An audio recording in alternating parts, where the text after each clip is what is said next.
जैसा आप सबको पता है, गृह मंत्रालय का कंट्रोल रूम निरंतर लॉकडाउन मेजर्स के अनुपालन और आवश्यक वस्तुओं की आपूर्ति को मॉनिटर कर रहा है।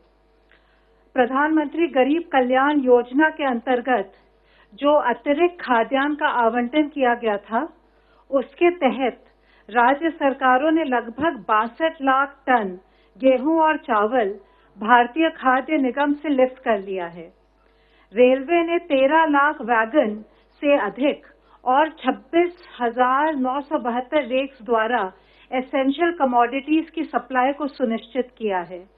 सिविल एविएशन मंत्रालय 416 लाइफलाइन उड़ान फ्लाइट्स का संचालन कर 781 टन आवश्यक मेडिकल कार्गो को भारत के दूर दराज क्षेत्रों में पहुंचा रहा है। ट्रक्स और गुड्स कैरियर्स की मूवमेंट में निरंतर बढ़ोतरी हो रही है, परंतु इस आवाजाही को और पुख्ता करने के लिए गृह मंत्रालय ने कल राज्य सरकारों को पत्र लिखकर आपदा प्रबंधन अधिनियम के अंतर्गत जो दिशा निर्देश जारी किए गए थे, उसकी तरफ उनका ध्यान आकृष्ट किया है।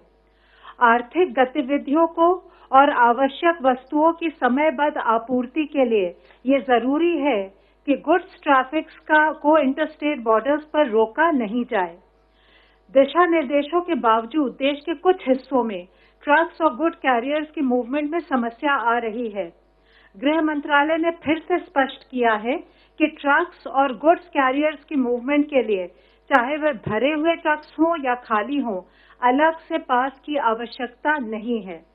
राज्य सरकारों को अनुरोध किया गया है कि वे सुनिश्चित करें कि जिला प्रशासन एवं फील्ड एजेंसीज इन निर्देशों का पालन करें।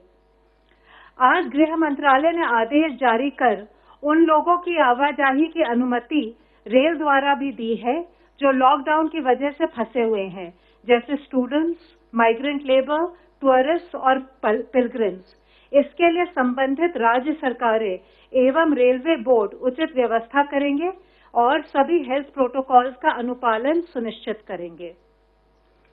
आज मैं आप लोगों के साथ थोड़ा अपने जो हमारे केंद्रीय सशस्त्र पुलिस बल हैं, उनका जो योगदान दिया जा रहा है कोविड-19 की लड़ाई में, उसके बारे में कुछ जानकारी आपके साथ शेयर करना चाहती हूँ।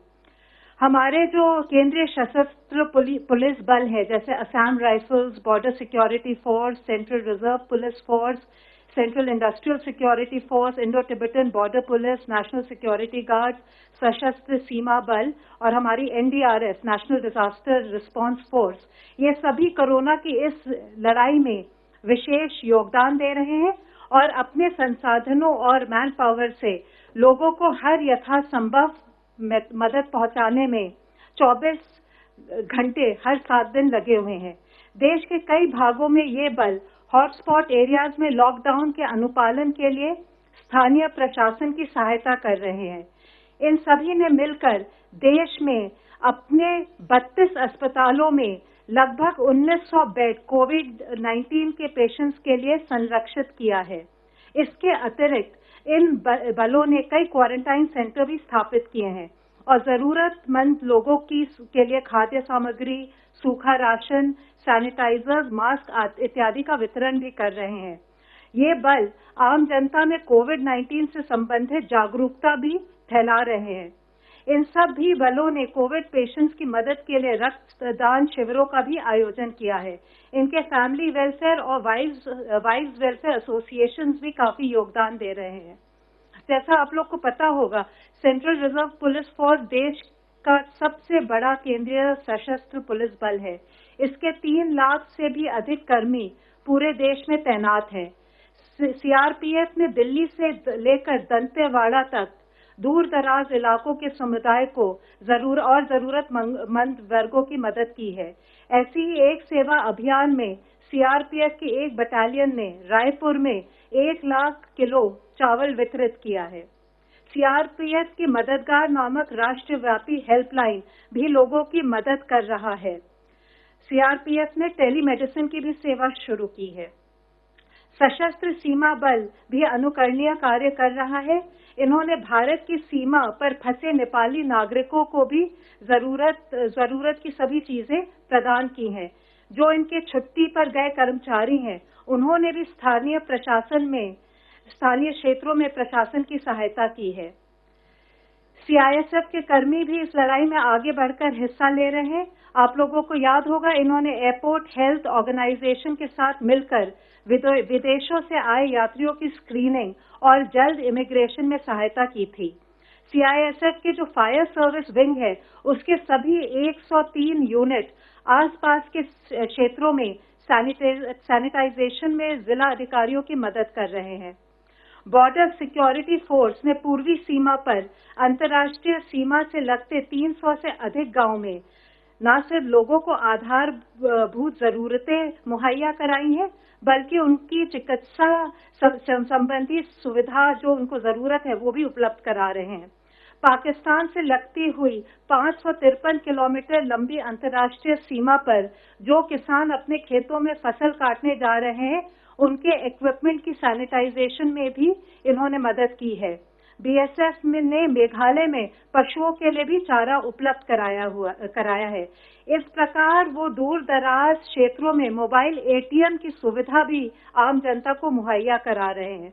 बीएसएफ ने अपनी पेट्रोलिंग में काफी वृद्धि की है, जिससे कि सीमा पार से कोविड-19 के केस ना बढ़ पाए। आईटीबीपी कोविड-19 की लड़ाई में शुरू से जुड़ा हुआ है। इसने देश की सबसे पहली क्वारंटाइन फैसिलिटी स्थापित की थी। पहाड़ी क्षेत्रों में ये भी काफी योगदान दे रहे हैं। असम राइफल्स ने रिमोट एरियाज में किसानों की कृषि उपज खरीद में मदद की है। इसके अलावा उन्होंने अनाथालय और वृद्धाश्रमों को भी अडॉप्ट किया है। एनएसजी ने अन्य कदमों के अलावा एक हबलेस सैटेलाइट टर्मिनल इस्टेब्लिश करके कम्युनिकेशन बैकबोन को और स्ट्रेंथन किया है। एनडीआरएफ ने आज तक 61,000 लोगों में जागरूकता बढ़ाई है। इसके अलावा नेहरू युवा केंद्र के वॉलंटियर्स लगभग 8,000 वॉलंटियर्स को ट्रेन करके एक एनडीआरएफ फ्रेंड्स का अभियान शुरू किया है, जो कोविड-19 के क्षेत्रों में काफी अपना योगदान दे रहा है। धन्यवाद। पिछले 24 घंटों में भारत में कोविड-19 के 1993 कंफर्म केसेस आए हैं, जिससे कि हमारी टोटल कंफर्म केसेस की संख्या अब 35,043 केसेस हो चुकी है। इनमें से 25,007 cases presently active medical supervision में हैं। अगर हम पिछले 24 घंटे में देखें तो 564 पेशेंट्स क्योर हो चुके हैं, जिससे कि हमारी total tally of recovered cases बढ़कर अब 8,888 हो चुकी है। इस तरीके से हम देखते हैं तो हम पाते हैं कि हमारा रिकवरी रेट निरंतर बढ़ते हुए अब 25.37% हो चुका है। जैसे कि आप सभी को पता है कि देश के विभिन्न जिलों को रेड, ऑरेंज और ग्रीन जोन में बांटा गया है। राज्य और जिला प्रशासन द्वारा कंसंट्रेटेड एफर्ट्स करते हुए यह इंश्योर करना है कि जिन भी जिलों में केस आए हैं, यानी कि रेड या ऑरेंज डिस्ट्रिक्ट्स, वहां पर इफेक्टिव और स्ट्रिंजेंट कंटेन मेजर्स के थ्रू चेन ऑफ ट्रांसमिशन को ब्रेक किया जाए। Mapping of cases and contacts, यानी कि जितने भी केसेस आए हैं उनको और उनके कॉन्टैक्ट्स को मैप किया जाए। वह केसेस और उनके कॉन्टैक्ट, उनका ज्योग्राफिकल डिस्पर्शन क्या है, उसको एनालाइज किया जाए। उसके साथ ही एक वेल डिफाइंड पैरामीटर जिसमें कि सारे रूल्स को प्रॉपरली और तरीके से इन्फोर्स किया जा सकता है, उन क्राइटेरिया को कंसिडरेशन में लेते हुए जहां पर भी ये केसेस आए हैं वहां पर एक कंटेनमेंट जोन डिलिनेट किया जाना चाहिए। अर्बन एरियाज में जैसे कि कोई रेजिडेंशियल कॉलोनी हो सकती है, कोई मोहल्ला हो सकता है, कोई म्युनिसिपल वार्ड या कोई पुलिस स्टेशन एरिया या कोई म्युनिसिपल जोन और पूरा टाउन, डिपेंडिंग ऑन की केसेस का स्प्रेड आउट कैसा है। इसी तरीके से रूरल एरियाज में कोई विलेज या क्लस्टर ऑफ विलेज और पुलिस स्टेशंस या कोई ग्राम पंचायत या ब्लॉक, इस टाइप के एरियाज को depending on the above parameters हमें कंटेनमेंट जोन को डिलिनेट करना है।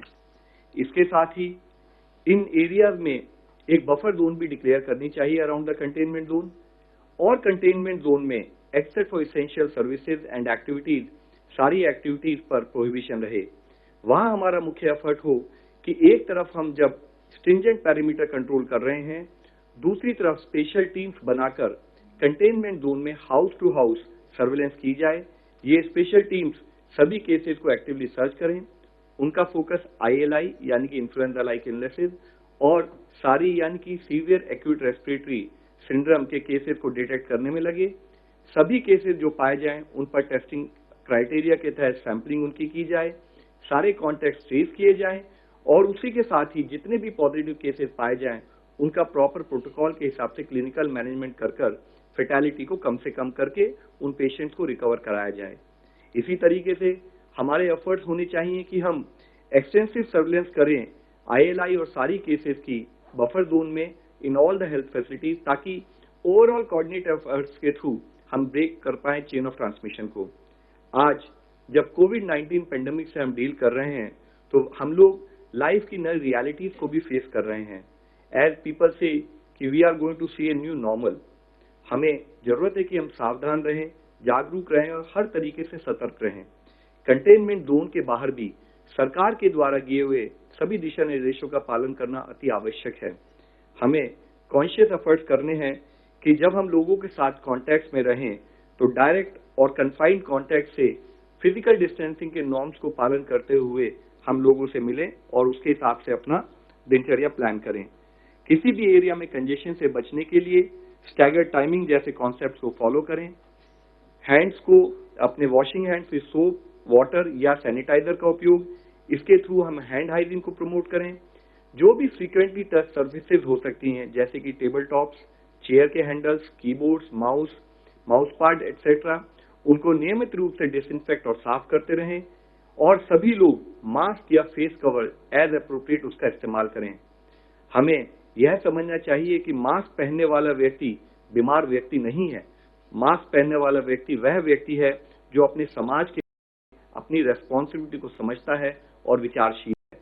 अपनी सुरक्षा के लिए सभी से रिक्वेस्ट करेंगे कि corona tracker application Aarogya Setu download की जाए। इस लड़ाई में पूरा दुनिया जुड़ी हुई है। उस समय पर अगर इंडिया को सक्सेसफुल होकर इससे निकलना है तो जरूरत है कि हम सिंपल एक्शंस जो कि हमें सपोर्ट कर सकते हैं जैसे कि hand hygiene, respiratory hygiene, environmental hygiene और फिजिकल डिस्टेंसिंग का पालन करें। हम सबसे रिक्वेस्ट करते हैं कि kindly help us to help you. धन्यवाद।